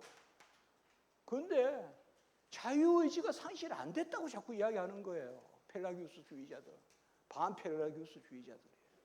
그걸 이야기하는 거예요, 그게. 그냥 자유의지가 상실되었는가? 그러면 이렇게 한번 질문해 볼게요. 자유의지가 뭔가요? 그냥. 그럼 일단 한번 적어볼까요? 자유의지가 뭔가에 대해서. 자유의지는 하나님 앞에서 선을 행할 의지예요. 자유의지는요, 일반 은총적 그 정도의 의지가 아니라 무슨 구제도 하고 다 해요. 타락한 인류도. 또 축구하고 싶은 축구장도 가고. 그거 말하는 게 아니에요. 하나님 앞에서 선을 행할 의지고, 하나님은 중심을 보시니까 중심이 타락하면 의지가 온전할 수 없죠. 우리의 타락은 전적 타락이잖아요. 머리에서 끝까지 발끝까지 다 타락인데 우리 지정이가 온전하겠어요. 지식도 타락하고 여러분 감정도 타락했습니다. 내 눈물도 믿지 마세요. 거듭난 눈물을 믿으세요. 지식도 거듭나야 되고 감정도 거듭나야 되고 의지도 거듭나야 돼요. 그런데 우리는 주로 지식 이런 거는 이야기하는데 의지는 이상하게 인정 안 하려고 든다. 아까 이야기했듯이. 근데 지식이 온전하지 않는데 무슨 의지가 온전하겠냐 이 말이에요. 안 그렇겠습니까, 여러분? 내가 2m를 뛰어야 돼요, 도랑을. 근데 2m를 못 뛰어요. 이렇게 이야기해야지. 나는 10cm만 뛰면 돼. 그럼 벌써 지식이 아니잖아요, 이거는. 잘못된 지식이잖아요. 근데 나는 뛰어넘을 수 있어. 이렇게 말한다면 거짓된 지식에서 나온 의지잖아요. 이게 무슨 의지예요? 의지는 올바른 것에서 행하고자 하는 것이 의지죠. 나는 2m를 뛰어야 된다고 하면 2m를 뛰는 것을 해야죠. 나 뛸 수 있어, 10cm. 그건 아니잖아요. 그런데 이상하게 우리 인간은 지식의 타락을 인정하면서 의지의 타락은 인정 안 한다 이 말이에요. 그게 칼빈의 논조예요. 간단한 답이에요. 그리고 자유의지는 하나님 앞에서 선을 행할 의지니까 타락한 인류에게 있어요, 없어요? 없죠, 당연히. 하나님은 중심을 보시는데. 중심이 타락했는데 어찌 의지가 온전하겠어요, 여러분들? 하나님 앞에서. 같이 합니다. 코란데요. 하나님 앞에서 선을 행할 의지라고요. 그러니까 여기에는 보세요. 자유의지 논쟁은 전제부터가 잘못됐어요. 펠라기우스는 하나님 앞에서 선을 행할 의지 이 개념으로 접근 안 해요. 그냥 일반 의지로 접근한다고요. 그러니까 제가 그래요. 자유의지 논쟁은 처음부터 할 필요도 없어요. 처음부터 할 필요도 없다고요. 서로 무슨 음식 내기를 누가 음식을 잘하냐 하면 같이 누가 낙지볶음을 잘하느냐 독천에 이제 우리 주 목사님 계시지만 주야장창 주 목사님하고 독천에 가서 낙지만 먹었어요. 누가 낙지를 잘하냐? 그러면 낙지 가지고 경쟁을 해야죠. 근데 한 사람은 낙지 가져오고 한 사람은 오징어 가져오고 그래가 경쟁이 되겠어요. 처음부터 자유의지 논쟁은 그 도마 위에 올리는 대상이 달라요. 제가 봐서는. 펠라기우스주의자들은 처음부터 하나님 앞에서 선을 행할 의지 이 개념으로 접근 안 하고 그냥 인간의 어떤 자질적 본래적 그거로 접근해요. 그러니까 결론은 뭐예요? 오직 은혜, 전적 은혜로 나온다고요. 어거스틴이. 그래서 자유의지 논쟁은 결국 오직 은혜, 전적 은혜 논쟁이라고요. 그 펠라기우스 인정하지 않잖아요. 그리고 그 결론이 어떻게 납니까? 오직 은혜, 전적 은혜는 같이 합시다. 전적 타락. 그러니까 초대 교회의 구원론 논쟁은 인간론 논쟁으로 끝나요. 많은 학자들이 초대 교회는 인간론 논쟁이 없다고 하는데 그건 잘못된 생각이에요.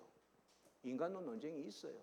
만유교 논쟁도 인간론 논쟁이고 그리고 전적 은혜 교리, 오직 은혜 교리는 결론이 전적 타락을 인정하지 않으면 전적 은혜를 인정할 수가 없어요. 전적 은혜를 인정하니까 전적 타락을 인정하니까 전적 은혜죠. 부분 타락을 인정하면 부분 은혜죠. 그렇게 배경을 생각하면 돼요. 이런 것을 함의하고 있기 때문에 자유의지 논쟁이 중요한 거예요. 시기마다. 그래서 자유의지 논쟁에서 정확한 답을 한다는 것은 결국은 그리스도의 의밖에 없다. 오직 은혜다. 그 결론을 내는 거죠. 그리고 전적 타락이다. 그거 다 들어있는 거예요. 그러니까 뭔가 자유의지 하나 아무것도 아닌 것 같지만 이 논쟁에 이 큰 교리들이 다 도사리고 있다 이 말이에요. 이거 하나 잘못 답하면 다 흐트러진다 이 말이에요. 그래서 자, 여기는 이제 빨리 간단 말 안 할게요. 네. 자, 55페이지에 셋째 문단 둘째 줄 아우구스티누스를 제외하고는 한 분도 여기에 대해서 올바로 말한 사람이 없다 이거예요. 에케토 아우구스티노 이렇게 라틴어인데 이거 자주 인용해요 학자들이. 어거스틴 빼놓고는 제대로 된 사람 없다 이거예요. 자유의지 논쟁에 대해서. 크리소스톰 이런 사람도 좀 나오고 하는데 확실하게 정확하게 모든 것이 다 은혜다 하면서 전적 타락을 이야기하는 어거스틴이다 이렇게 못 박아요 칼빈이. 루터도 조금 흐리멍텅해요 여기서. 근데 칼빈은 정확하게 이야기해요. 그래서 55페이지에 셋째 문단 둘째 줄 아우구스티누스를 제외하고 그리고 밑에서 넷째 줄 사람 안에 있는 자연적인 은사들은 부패했으나 이 말은 자연적인 것은 나만은 있으나 부패했다 이 말이에요. 그게 어제로 말하면 스킨틀라에 불신은 남아있으나 그러나 초자연적인 것은 뭐예요? 특별한 은혜는 상실되죠. 요 전제에서 시작한다 이 말이에요. 그러니까 자유의지 논쟁은 바로 특별한 의지란 말이에요. 하나님 앞에서 선을 행할 의지. 결국은 56페이지 봅시다. 밑에서 셋째 줄 아우구스티누스는 자유의지가 은혜의 도움을 받아 선을 선택하고 은혜가 없으면 악을 선택하는 그 의지. 이게 답이에요. 은혜가 있으면 선택, 은혜에 따라가는 거죠. 의지가 앞서는 것이 아니라 전적 은혜, 자유의지 논쟁은 아까 은혜 논쟁이라 했지 않습니까? 자, 59페이지예요. 6절에 보시면 그 둘째 줄에 명제집 이 사람이 피터 롬바르드예요. 피터 롬바르드. 뭐 중세에 그래도 로마 캐톨릭이지만 조금 뭐 개혁 신학하고도 좀 가깝다 이렇게도 가능은 하지만 피터 롬바르드도 완전히 틀렸다 이거예요. 칼빈이 여기서 지금 롬바르드. 거기에 보면 우리가 선행에 적합하게 되려면 두 가지 은혜가 역사하는 은혜, 합력하는 은혜 이런 개념 없다 이 말이에요. 선행적 은혜, 뭐 우리 신학에는 준비라는 단어는 없습니다, 여러분들. 프라이파라치오 개념은 없어요. 즉시 주어지는 거죠. 자, 62페이지예요. 셋째 줄, 8절의 셋째 줄. 아우구스티누스가 한 줄 밑에 자유의지를 노예의지라고 부른다.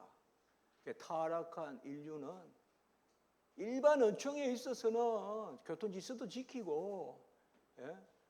아주 그야 장학금도 내고 그게 다 일반 은총이에요. 그러나 하나님 앞에서 중심을 보시는 하나님 앞에서 인간에게 남은 의지는 결국은 죄에 종속된 노예의지다 이 말이에요. 자유의지가 아니라. 그 자유의지 상실이란 말이에요. 그러니까 그 자유의지를 회복하려면 어떻게 해야 되겠습니까? 중심이 거듭나야죠. 그럼 뭐예요? 거듭나야죠. 같이 합니다. 거듭난 의지. 거듭난 의지만이 자유의지가 회복되는 길이죠. 그러니까 그 여섯째 줄 밑에 성령이 없다면 의지는 자유롭지 않다. 당연한 이야기죠. 성령을 받아서 구원받아야 자유의지가 회복되는 거죠. 그래야 이제 우리가 하나님 앞에 성가를 하거나 설교를 하거나 선행을 하거나 뭘 해도 하나님이 받으실 만한 것이죠. 그 우리에게 자유의지가 회복된 거죠. 그렇다고 완전하지는 않죠. 그거는 우리가 뭐 성화가 우리가 하나님의 자녀가 되지만 아직 완전하지 않다고 똑같죠. 똑같은 논법으로 가면 돼요 이제. 그러나 하나님은 우리의 걸 받으신다고요. 거듭난 거기 때문에. 거듭난 의지인 것 같아요.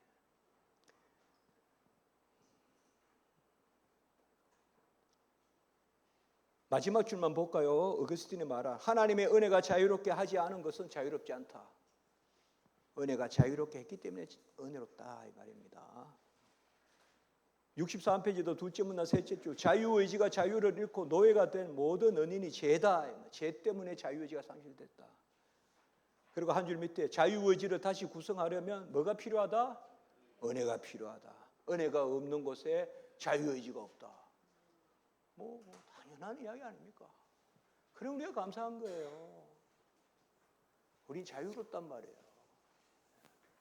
하갈의 후손이 아니란 말이에요. 우리는 자유케 하는 여자의 후손이란 말이에요. 갈라디아 4장에 사라의 후손이란 말이에요. 갈라디아 4장에 따르면.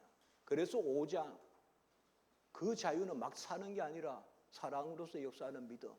자유 가운데 이제는 순종하는 거죠. 자유 가운데 이제는 성도의 삶을 사는 거죠. 그러니까 자유는 애로부터의 자유, 그건 첫 번째 자유고 애로의 자유죠. 적극적 자유죠. 단지 벗어나는 자유가 아니라 아버지의 뜻을 이루는 자유죠. 그게 나중에 이제 상근 19장의 칼빈이 두 번째 자유라고 한 거죠. 은혜가 없는 곳에 자유의지가 없다. 은혜가 있으면 자유의지가 회복됐다. 여섯째 줄 밑에 주의 영이 계신 곳에 자유가 있느니라. 여섯째 줄 밑에 나를 떠나서는 너희가 아무것도 할 수 없느니라. 이때 아무것도 할 수 없다는 것은 하나님 앞에서 선을 행할 수 없느니라. 자유의지 상실됐기 때문에. 그런데 주님을 믿기만 하면 주님 안에서 너희가 무엇이든 할 수 있느니라. 능력 주시는 자 안에서 능치 못함이 없느니라. 자유의지 회복되는 거죠. 아멘. 64페이지에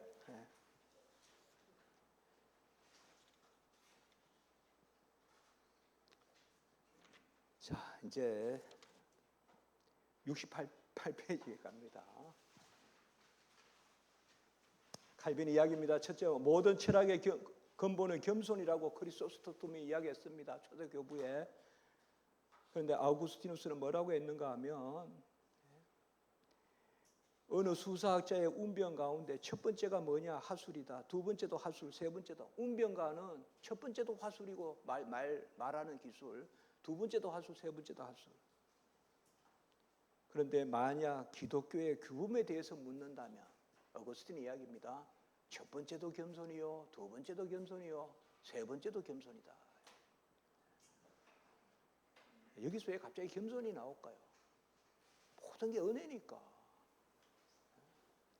첫째도 겸손, 둘째도 겸손, 셋째도 겸손, 휴밀리타스. 아까 우리 그거 있죠. 맹목적 자기애를 버리고. 그래서 그 밑에 6째 줄 밑에 사람은 자기가 자신에 대하여 사탄이다. 이 말. 내가 옳다는 바로 실족하지 않는 자가 복이 있다 그랬잖아요. 자기의 옳다는 바로 실족하지 않는 자가 복이 있나니. 로마서 14장입니까? 자기의 옳다는 바로 실족하지 않는 자가 복이 있다.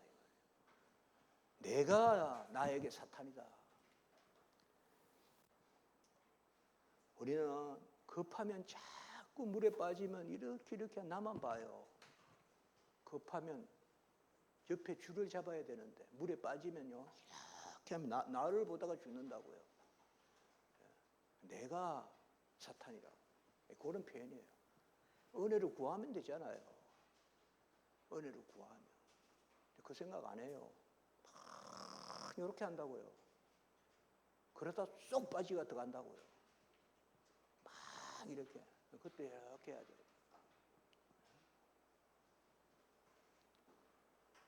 막 기차가 와요. 내가 앞에 있어요. 주야 부르는 거죠. 내가 도망칠 생각하는 게 아니라 내가 도망쳐서 어떻게 기차를 피하겠어요. 주야 하면 주님이 기차를 그냥 하늘로 끌고 가시죠. 막 이런다고요. 급하면 내가 뛰려 한다고 어디 뛰겠어요. 휙 오는데 주야 외쳐야죠.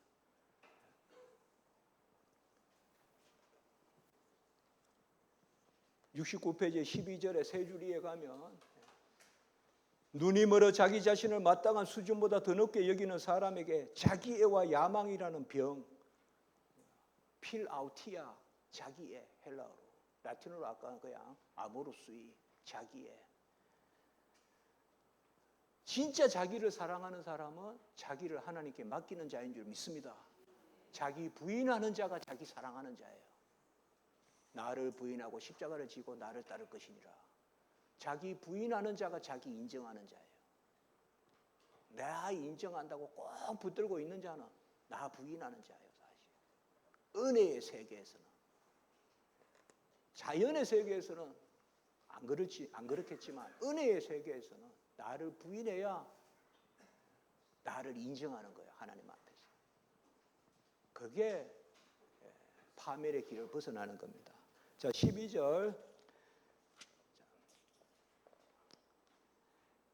여기는 이제 크게만 줄칠게요, 여러분들. 70페이지에 사람의 5성, 거기에요. 왼쪽에 1, 5성 적고요. 12절에서 25절이라고 썼어요. 12절에서 25절. 그러니까 사람의 5성은 아까 지식이라 그랬죠. 지식은 거기에 70페이지 밑에 사람의 5성 있지 않습니까? 거기 왼쪽에 5성이라고 쓰고 1, 5성. 이렇게 하면 돼요. 1, 5성 이렇게 쓰고 12에서 25절. 이제 앞으로 5성에 관한 것이 여기 12절부터 25절까지 계속된단 말이에요. 5성은 아까 지식이라 그랬잖아요. 분별력.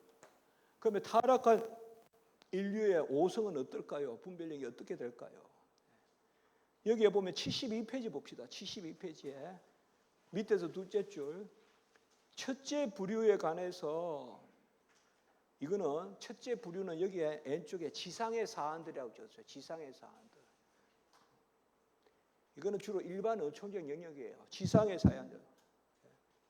지상의 사안들이라고 적었어요. 지상의 사안들에 대해서는 본성상 사회적 동물이므로 보존하는 경향이 있다. 그 정도 쓰시고요.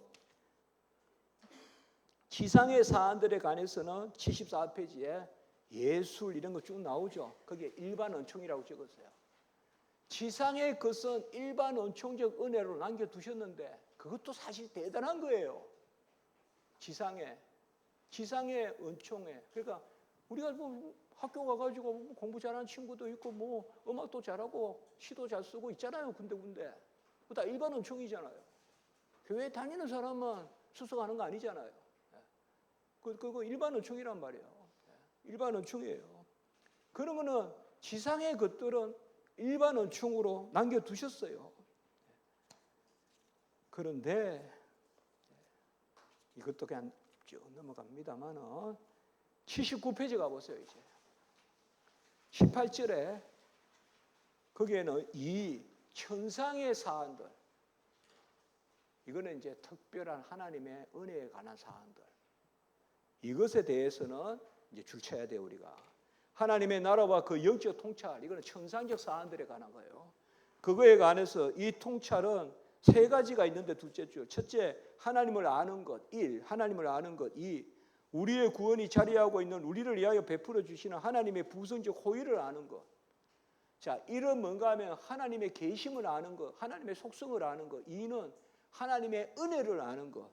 3은 하나님의 법의 규범에 따라 삶의 질서를 형성하는 법을 아는 법. 그리고 3은 뭔가 하면 하나님의 법을 아는 것. 자, 이게 천상의 사안이에요. 요거에 대해서는 타락한 인류는 어떤가 이 말이에요. 지상의 것들에 대해서는 일반 은총의 영역에 남겨두셨죠. 그건 다시 일근에 돌아가면 되겠죠. 일반 계시에. 일반 은총은 일반 계시적 은총이라고 그랬잖아요. 제가 어제.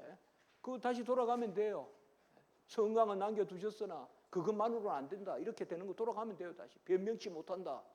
그리고 이거는 이제 여기 부분은 천상의 것들은 어떨까? 세 가지 크게 좀 기억하셔야 돼요. 하나님의 계신과 어떠하심, 지식. 두 번째는 하나님의 은혜에 관한 지식. 세 번째는 하나님의 법에 관한 지식은 어떤가 이 말이에요. 타락한 인류에게. 과연 남아있는가 이 말이에요.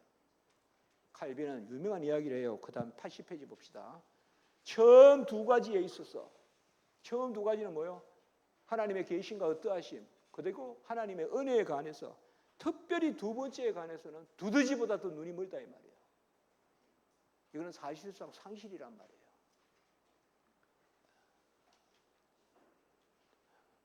두더지 눈 보셨습니까? 저 한 번 봤어요. 저도. 두더지 눈 한번 보세요 여러분들.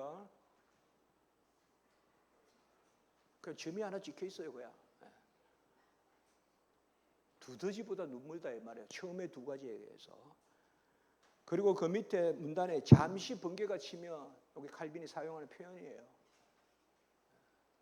이거는 이야기할 때마다 지금 미국 생각나는데, 시카고에 있을 때 대낮에 그냥 거기는 갑자기 어두워지다가 팍 번개가 치더라고요. 그러니까 순간 그 어두운 게 확 보이더라고요. 그리고 다시 어두워지더라고요. 그 이야기예요 이게. 잠시 번개가 치면 잠시 하나도 하다가 다시 어두워지는 거. 우리 지식을 지금 이야기하는 두더지 이야기하고 요 정도 그렇게 없다 이 말이야 한마디로. 하나님을 타락한 인류에게는 하나님의 계신과 그의 어떠하심, 하나님의 은혜에 대한 지식, 특별히 하나님은 계시는 듯 많은 듯 하는데 그거는 좀 많은 듯이라도 있는데 하나님은 나에게 은혜를 베푸신 분이라는 것에 대한 타락에 한 인류는 없어요. 타락한 인류는 그냥 놔두면요 하나님을 항상 두려움의 존재로만 생각해요. 그래서 천둥치고 이럴 때만 하나님 겁낸다고요. 그 은혜는 생각 안 한다고요. 안 그렇습니까? 우리는 하나님 은혜만 생각하잖아요. 거듭났으니까. 그러나 거듭나지 않은 사람들은 하나님을 은혜로 접근 안 해요. 저주로 접근하고 두려움으로 접근하고, 그래서 두려운 걸 섬긴단 말이에요. 산신을 섬기고 수신을 섬기고, 물에 빠져 죽으니까 수신을 섬기고, 은혜에 대해서는 두더지보다 눈물다 이 말이에요. 그리고 그 넷째 줄 밑에 우연히 진리의 물방울이 튕기는 때가 있다 이런 말도 하고, 아무래도 없다 이 말이에요. 여기는.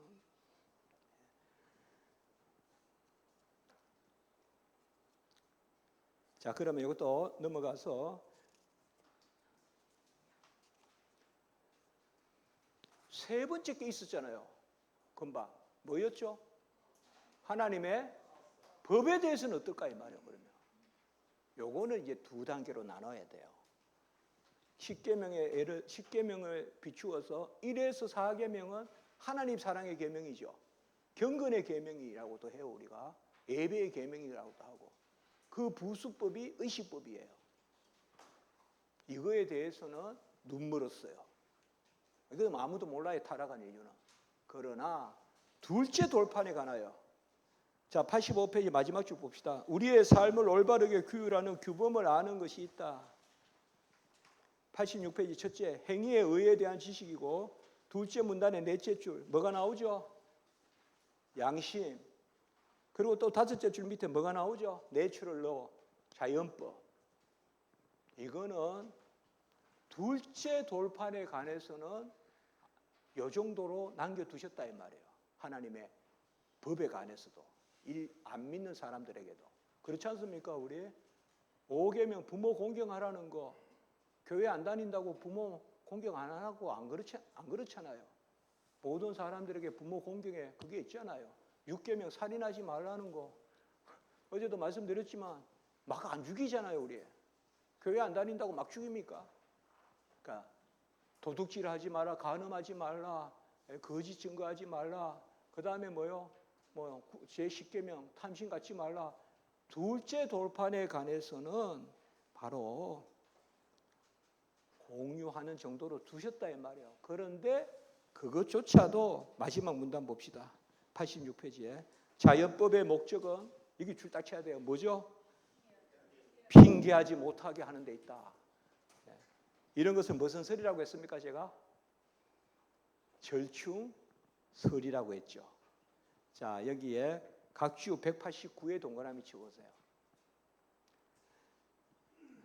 자연법에 관한 거예요. 칼빈의 자연법에 관한 연구도 꽤 많이 돼 있어요. 쭉 제가 소개했어요. 저도 이거 꽤 공부했습니다. 이 부분에 87페이지에 그 첫째 줄 보세요. 여기에서 보면 칼빈은 자연법의 신학적 개념을 뭐라고 한다? 무지를 핑계치 못한 inexcusabilitas, 영어로 하면 inexcusability, 핑계치 못한, 변명치 못한. 여기에 여러분들 절충설이라고 적었어요.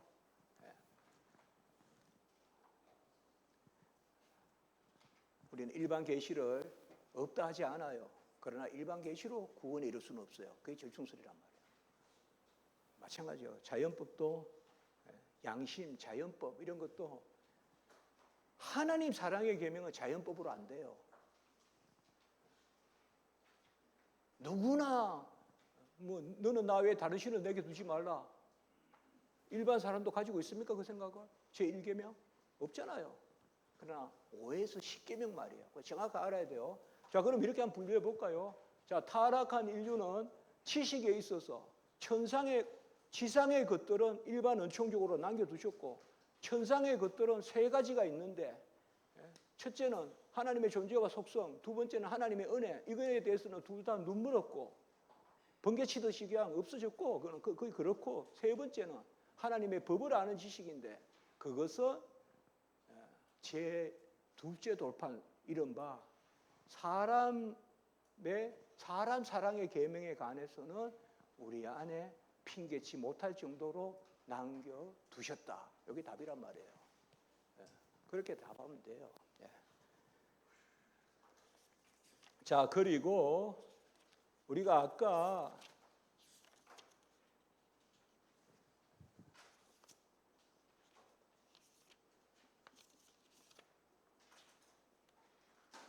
오성을 몇 절까지라 했죠, 제가요? 25절이라고 했죠. 이제 26절 보세요. 93페이지에. 26절에 보면 의지예요, 여기서. 크게 영혼의 두 고주가 오성과 의지라고 했잖아요. 이제는 지금은 뭐를 봤어요? 우리가 오성을 봤습니다. 오성에 대해서는 정리가 됐습니다. 그러면 의지는 어떨까요? 아까 하나님 앞에서 선을 행할 의지는 상실된 거죠. 지식이 온전치 않은데 하나님 앞에서 선을 행할 의지가 남아있겠습니까? 그렇게 접근하면 돼요. 26절에 보면 이거 조금 하고 10분 쉴게요. 26절에 첫째 줄 결단의 자유를 특별히 좌우하는 의지. 한 줄 밑에 선택은 오성의 영역보다 의지의 영역이다. 각주 202도 동그라미 치세요. 제가 누누이 설명은 못하지만 제가 이런 것도 애썼습니다. 여러분들 각주도 할 때. 꼭 여러분들 그냥 문병호 교수가 했다 생각하지 목사가 했다 생각하지 말고 그냥 우리가 했다 생각하고 공유하십시오. 그 제자들도 여기서 시작하면 돼요. 그리고 더 열심히 연구하고 또 조지신학자 또 나오고 계속 그래 해야죠 우리가. 저는 이제 하여튼 여기 잘 활용하면 돼요 기독교 강요. 그래서 자, 이거는 넘어갑니다. 94페이지에 둘째 문단의 세 줄이에 결단의 자유, 이게 의지거든요. 사람이 올바른 이성으로 선을 판별하고 알게 된 것을 선택하며 선택된 것, 여기가 중요한 이야기야. 생각보다 올바른 것을 먼저 알아야 그 다음에 선택, 의지 이야기를 할 수 있다. 그릇된 것을 할 수 있는 의지를 의지라고 해서 되겠냐 이 말이에요. 노예 의지를. 하나님이 앞에서 선을 행할 것을 가지고 이야기해야죠. 아까 제가 2m를 뛰냐 1m를 뛰냐 하는데 2m를 뛰어야 되는데 10cm를 뛰면서 할 수 있다 그러면 되냐 이 말이에요. 우리는 하나님 앞에서 2m를 뛸 걸 이야기하고 있는데 지금 나 10cm 뛸 수 있잖아. 10cm도 안 돼요. 1cm도 안 돼요. 특별원청에 비하면 일반원청은 0.1cm도 안 돼요. 그거 뛰는 거 가지고 의지가 남아있다라고 지금 이야기하는 형식이란 말이에요. 자유의지 논쟁은. 그러니까 은혜가, 같이 합니다. 은혜가 자유에 앞선다. 자유가 있어서 은혜를 구하는 게 아니라 은혜가 있으니 자유롭다 이렇게 되는 거예요. 사라의 후손이 뭡니까? 갈라디아 4장이 아까. 갈라디아 3장은 뭡니까? 그리스도의 씨 아닙니까? 스페르마. 한 분, 단수로 그리스도라 하였다. 3장 16절에. 그래서 그리스도의 것이 아브라함의 것이다. 3장 29절 갈라디아. 그리고 4장이 뭐예요? 아브라함의 것이 그리스도의 것인데 그리스도의 것이 아브라함의 것이란 말이에요. 그리스도를 믿는 자만이 아브라함의 후손이란 말이에요. 구약적으로 말하면. 그게 사라의 후손이다. 자유케 하는 여자의 후손. 사라의 후손이다. 그 자유잖아요. 그 뭐예요? 언약의 은혜에 3장이 있으니까 4장의 자유가 있는 거죠. 갈라디아서에. 그런데 5장 자유한 가운데 눕자 졸자 하지 않고 자유 가운데 열심히 사는 거죠. 사랑으로서 역사하는 믿음이죠. 믿어서 자유롭게 된 자는 사랑하는 거죠. 사랑의 열매를 맺는 거죠. 5장 6절. 지금 그 개념이죠. 자, 97페이지에 첫째 줄, 두째 문단의 첫째 줄. 많은 사람들이 경솔하게 준비라고 말하는 것들은 무엇이든 멀리해라. 준비는 우리에게 있습니까? 우리가 준비하면 하나님이 도와주십니까? 아까 이렇게 그렸죠. 우리 신학에는요 준비 개념이 없어요. 루트란에게는 있어요. 알미니우스주의에는 있어요. 그러니까 그라티아 프라이베니언스라 그래요. 사전적 은혜라 그래요. 준비할 때도 하나님이 조금 도와주신다. 그런 개념이 있거든요. 그런 개념 없어요. 우리는 역시 의로움이에요. 법정적 선포니까. 뭐 되돌아봐서 인과관계가 있더라. 그런 것도 말하면 안 돼요. 누가 강도의 우편 좌편 중에 한 강도가 나그네 갈 거라 생각했습니까? 그 강도에게 준비의 개념을 적용할 수 있습니까? 자, 조금 쉬었다가 쉬지 말까요? 그래도 이제 소망을 가지세요. 이제 주께서 가까이 왔느니라. 주께서 이제 2장만 있으면 이제 6장에 가까이 오셨어요. 그냥 이제 열심히 해봐야죠. 내일 또 아침도 있으니까요.